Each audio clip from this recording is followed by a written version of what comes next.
Bonjour Marie, déjà merci d'avoir accepté cette interview. Pour celles et ceux qui ne te connaissent pas encore, tu es illustratrice et autrice. Voilà. Donc illustratrice entre autres de Autobiographie d'une fille gaga et Beach Forever. Forever Beach, excuse-moi. Et surtout tu as écrit ton premier livre, Mémoire d'une jeune gueulante dérangée. C'est bien ça. Exact, parfait. Quand je t'avais rencontré à la librairie, tu en faisais justement la promotion, avec le livre scénarisé par Ovidie. Le livre, je crois que c'est Manifeste pour s'affranchir des dictates sexuels. Voilà, et long titre. C'est ça. Mais en même temps, il est tellement riche ce livre que vous ne pouviez pas le couper. Donc voilà pour la petite présentation. Donc bien sûr, tous tes ouvrages sont disponibles dans les grandes enseignes. Tout à fait. Parce que je chez votre libraire. Exactement. Voilà. Au-delà de tout ça, pour moi, tu es une femme qui est très en avance sur son temps. Tu es ce type de femme qui, je pense, fait bouger les lignes et on en a bien besoin. Notamment sur le thème de la sexualité, de la féminité, les violences gynécologiques, le maquillage. Oui. Enfin, il y a eu beaucoup de thèmes qui, moi, m'ont particulièrement parlé. Donc, voilà. J'ai voulu t'interroger aujourd'hui parce que je pense qu'on a besoin de femmes comme toi au niveau de la mode. Il y a beaucoup de choses à faire, comme tu le sais.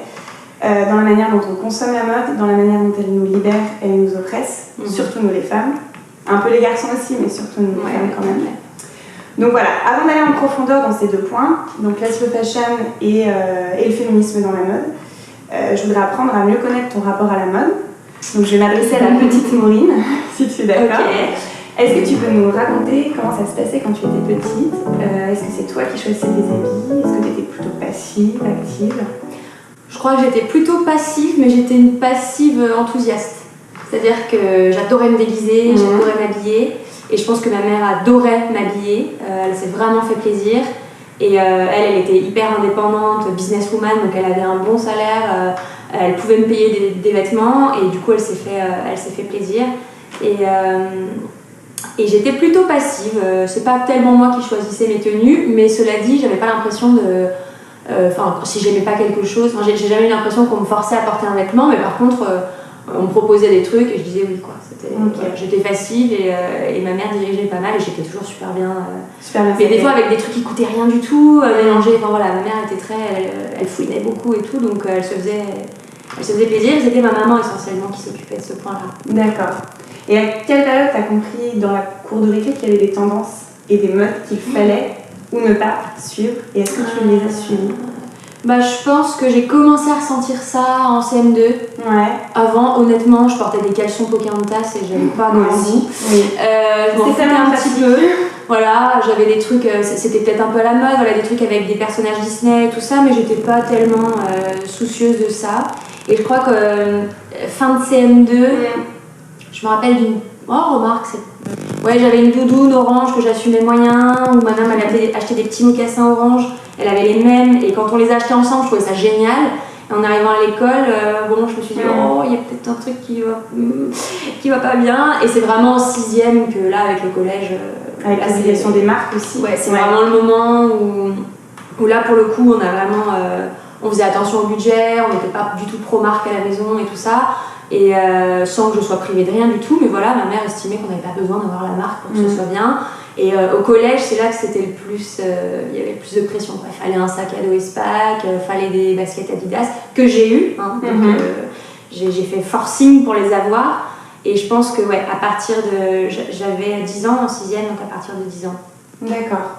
Ça a commencé j'ai commencé à prendre la mesure du poids social en fait, des vêtements.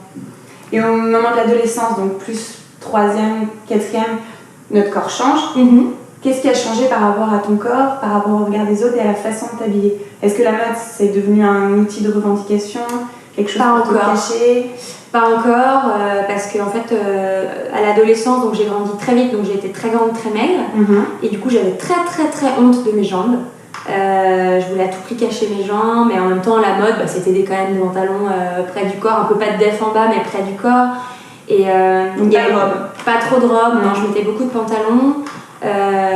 Et puis il n'y avait pas encore le taille haute alors que c'est ce qui me va, donc du coup les tailles basses je me sentais bizarre parce que mes hanches commençaient à arriver, je trouvais que les pantalons s'arrêtaient à un endroit bizarre, donc j'étais pas du tout à l'aise, et ça n'a pas encore été un outil parce que je savais déjà je choisissais pas vraiment mes vêtements, Et puis quand je voulais un truc à la mode, il m'allait pas forcément. Donc c'était un peu le bas qui blesse, c'est-à-dire qu'en même temps j'avais la pièce qui était à la mode et en même temps sur moi c'était ridicule. Enfin moi je me sentais ridicule dedans. Donc toute la période collège, et en plus j'avais quand même des petites pointes d'excentricité. Je commençais déjà à développer ce truc où j'avais envie d'assumer des tenues un peu bizarres. Et je me rappelle d'un jour en 4e, donc je prépare ma tenue chez moi le soir avant, je me dis ouais cool, ouais ça me va, c'est top. Et j'avais une jupe en poil et avec un imprimé vache rose et marron, et j'avais la chemise marron assortie, des collants marrons et des petites baskets, je sais plus, roses, des pumas roses ou je sais plus. Et je me disais ouais putain vraiment ça envoie, là je suis vraiment différente et tout. Et je suis arrivée au collège et je me suis mangée toute la journée vache Milka et machin. J'imagine. Et du coup j'étais freinée quoi, dans mes... Et quand j'en ai reparlé il y a pas longtemps à ma meilleure pote qui a fait mode en fait, qui a fait la mode, etc., qui a été allée vers le stylisme, on en a reparlé. Moi j'avais l'impression que j'étais hyper timide. Elle me dit mais pas du tout Maureen, enfin tu te rappelles pas que tu testais des trucs, t'arrivais au collège avec des tenues, et puis tu t'en foutais, tu y allais quand même. Donc j'étais entre les deux je pense.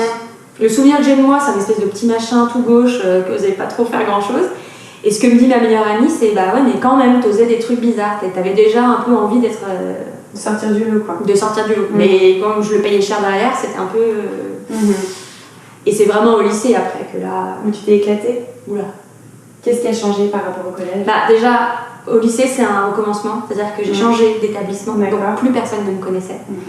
Donc déjà, ça aide parce que quand on s'est foutu de toi pendant 4 ans, bah, tu peux pas te réinventer en fait. Tu as déjà une étiquette, tu es le ton, la maigre, machin.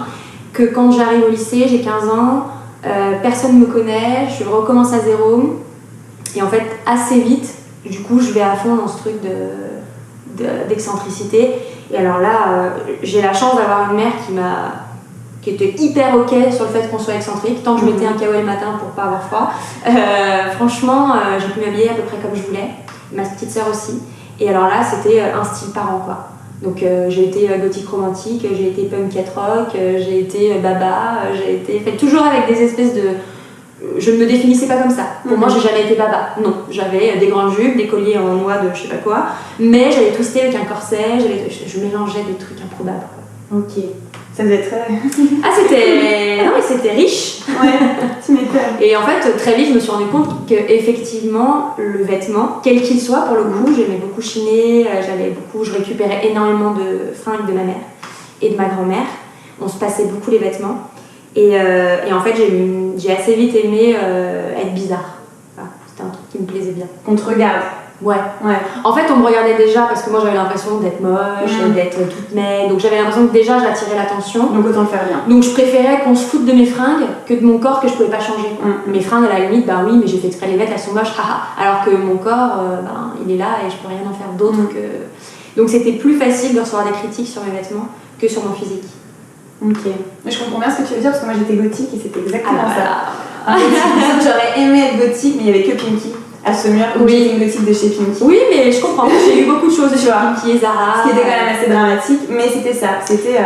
De toute façon, j'aime pas ma tête, j'aime pas mon corps, donc. Mais c'est ça. Autant que je choisisse ce sur quoi. Exactement. C'est un apparat qui protège. Complètement. Alors, ma question suivante, c'était quand est-ce que tu as senti pour la première fois le poids, la pression de la société quant à ton choix de vêtements? Je pensais à un entretien d'embauche ou un mariage où tu as dû te déguiser en dragée sur talons. Moi, je sais que systématiquement, si je vais en ma banquière, je ne peux pas m'empêcher de mettre des talons pour avoir l'impression qu'on va me prendre au sérieux. Ah ouais, c'est marrant. J'arrive pas à y aller en basket. Je me dis, si j'y vais en basket pour plaider ma cause, elle va me demander de sortir ou d'appeler ma maman. Et du coup, je me dis qu'il y a quand même des dictates qui restent. Et je me demandais si tu avais une anecdote à me partager par rapport à ça. Non, je me souviens que pour mon oral du bac, ma mère m'a dit de mettre un soutien-gorge. Moi, j'ai pas beaucoup de poitrine et franchement, aujourd'hui, j'en ai plus du tout. Et à l'époque, c'était au feeling, quoi. Et là, c'était une petite robe avec des mini bretelles. Enfin, la bretelle de soutif, ça allait gâcher la robe. Je me suis dit, bah, je la mets sans soutien-gorge. De toute façon, pour mon micro-bonnet A, qu'est-ce que ça fait? Et donc, on voyait un peu mes tétons. Et je me souviens que ma mère m'avait dit, ah non, quand même, pour le bac.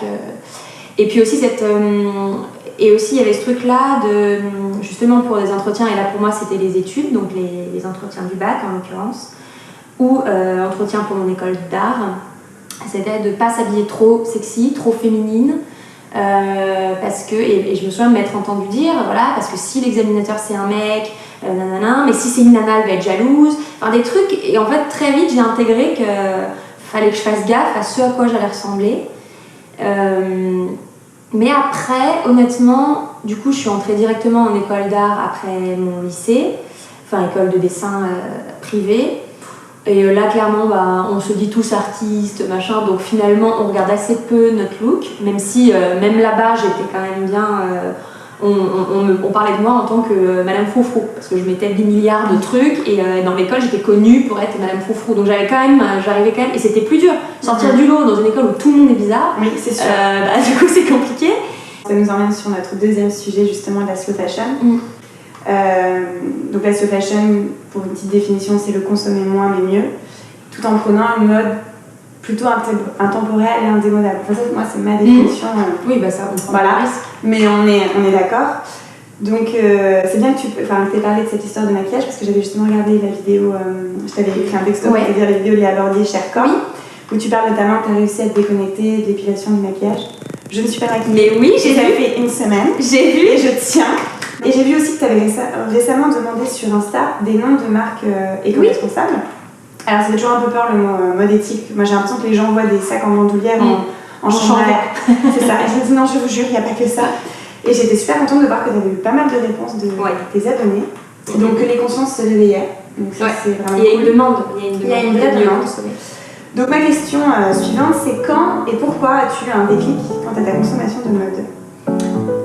Le déclic il s'est fait au bout de 4-5 ans à vivre dans mon appart et à être envahie de vêtements. D'accord. Parce que après, moi mon parcours il est aussi particulier, c'est-à-dire que j'avais développé une espèce d'addiction à l'achat. Je ne fume pas, je ne bois pas, j'ai jamais fumé de drogue, sauf acheter des vêtements. Voilà, c'était devenu presque maladif. J'avais des pompes jusqu'au plafond, voilà. Donc j'ai fait 2-3 vides de dressing avec des copines.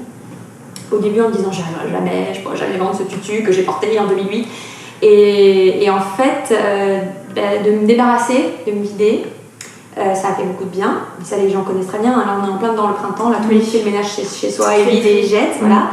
Donc ça s'est passé par là en me disant non mais quand même j'achète trop, ça va pas, je me sens étouffée par mes vêtements, je vois mon plaque, et avec toujours la sensation de ne rien avoir en plus. Bien sûr. Là où je me suis dit mais il y a un problème, j'achète 4 fringues par semaine et j'ai l'impression de ne rien avoir. Donc j'achète pas bien. Donc déjà c'était moins acheter avant d'acheter mieux. J'achète beaucoup en brocante, en fripe, dès qu'on fait des vides-greniers, je ramène toujours une chemise, un gilet, un machin. Donc j'avais déjà ce truc où j'aime bien acheter pas forcément des choses neuves, mais ça a été d'abord réduire le nombre d'achats. Et après, ça a été vraiment une conscience éthique et pas uniquement écolo, mais aussi éthique par rapport au traitement en fait, des personnes qui font les vêtements. C'est-à-dire qu'une fringue qui coûte 10 €, il y a forcément quelqu'un qui paye. Mais du coup, je cherche des marques qui soient quand même dans la tendance, qui proposent des trucs un peu décalés, avec de l'originalité. Moi, j'ai des pièces fortes, j'aime bien avoir des trucs avec du doré, j'aime bien des trucs un peu qui sortent du lot. Et c'est assez dur. Bien sûr, on peut tomber sur du vintage incroyable, mais disons que ça va pas. Le vintage, on tombe dessus, on a de la chance. C'est plus, on tombe sur un truc par hasard. Quand on cherche une pièce, si tu veux une jupe culotte dorée, d'ici à ce que tu la trouves en fripe. Et puis je suis quand même, malgré moi, certaines tendances du moment. Donc forcément, je continue d'acheter dans des marques nouvelles. Donc moi, je ne pouvais consommer responsable qu'en consommant moins. Parce que moi, j'achetais énormément. Donc je ne pouvais pas acheter 4 pantalons à 150 €, c'était pas possible dans le mois. Pourquoi l'évolution est-elle si lente par rapport, c'est ce que je te disais par rapport... Parce qu'on peut sortir sans maquillage, mais on ne peut pas sortir tout nu. Ça, c'est indéniable. Et pourtant, c'est quelque chose qui met plus longtemps à arriver. Je pense que c'est une question de coût, c'est ce que tu disais avant. Oui, et puis d'envie, parce qu'on crée tellement de fausses envies. Il y a un besoin de consommer aussi frénétiquement, je pense. Ça, c'est lié de toute façon au capitalisme et à la société de consommation en général, où on nous donne l'impression qu'il faut changer tout le temps. Pour lutter contre l'ennui, alors que ce n'est pas... C'est ça, c'est devenu un passe-temps, c'est devenu quelque chose qui valide, on se valide en ayant la dernière pièce à la mode. Je voulais te demander si tu avais une pièce comme ça que tu as gardée, donc j'imagine que tu en as plusieurs, mais ta pièce préférée, ça fait 10-15 ans que tu l'as, tu as vendu tes 2 reins pour elle, et tu ne regrettes pas. Et pourquoi est-ce qu'elle a traversé le temps? C'est quoi comme modèle? Est-ce qu'au niveau des finitions, au niveau des matières, Est-ce qu'on a une qui te vient en tête? Non. Alors j'ai une jupe que j'avais récupérée de ma maman, mais que là pour le coup j'ai abîmée. Ouais. Je ne peux plus la mettre, mais c'était une jupe en simili-cuir, je pense pas que ce soit du cuir, taille haute, Agnès B. Et qu'elle a acheté avant que je naisse. Je me suis née en 88, donc elle l'a vraiment acheté dans les années 80. Et qu'elle m'a passé quand j'ai eu 19 ans, 20 ans. Et que j'ai mise vraiment jusqu'à ce que je fasse un trou, que le cuir se déchire et que je puisse plus rien faire. Usée jusqu'à la corde. Usée jusqu'à la corde. Je l'ai usée, c'était vraiment. Je l'ai mise dans 10 milliards de looks différents. Elle était vraiment... Et je n'ai pas trouvé l'équivalent qui fasse pas trop jupe en cuir sexy. Elle avait un truc, elle était vraiment bonne longueur, quoi. Elle était parfaite. Super. Merci pour tes réponses honnêtes et ton ouverture d'esprit, c'est cool. Donc, comme on l'a vu ensemble, la mode c'est plusieurs choses à la fois. Le vêtement c'est quand même un besoin primaire, on ne peut pas sortir tout nu. Après, l'homme et la femme en ont fait quelque chose de poétique, mais à la base, en tout cas, c'était un besoin primaire. Donc, les vêtements, je pense que pour toi comme pour moi, ça peut être nos plus belles armes de séduction, mais ça peut être aussi une armure, ce qu'on disait par rapport à la façon de s'habiller à l'adolescence, etc. Et puis ça reste un outil de revendication. Complètement. C'est un des premiers. Ça et la musique, c'est quand même les deux trucs que tu mets quand tu vas en manifestation. On va pas se mentir. Exactement. Donc la consommation de cette mode doit évoluer si on veut pas la piétiner, cette poésie, tout simplement. Et pour nous, hommes et femmes, on doit continuer, je pense, à chercher à se libérer des dictates du vêtement, à refuser l'ordre établi. Oui, moi je voudrais que les mecs puissent porter des jupes. Ah là là, j'en rêve. J'étais amoureuse d'un mec qui portait des jupes dans mon école. J'en ai croisé un à Lyon la dernière fois. Franchement, ça manque quoi. C'est nul que les vêtements soient aussi genrés, que les couleurs soient genrées et que les coupes soient genrées. Là, mon mec en brocante, il vient d'acheter un t-shirt court, un truc militaire, déstocké. Et il me dit, bon, ouais, mais si je le porte, ça fait gay. Et je dis, putain, mais c'est tellement sexy dans ce mini-short, pourquoi? Donc, ouais, ça aussi, il faudrait qu'on puisse un peu balayer les. Quand tu les vois, moi, ce qui me rend ouf, c'est en pleine canicule. En costard cravate, alors qu'il fait 40, mon mec c'était ça l'année dernière et ça me faisait hurler, je disais mais c'est pas possible, pourquoi il vous laisse pas venir en Bermuda, je comprends pas, enfin, c'est terrible, il y a aussi un diktat chez les mecs différents mais il est là, c'est indéniable. Complètement. Et du coup, sachant qu'on est censé acheter moins mais mieux, je pense que ça va aller dans ce sens-là.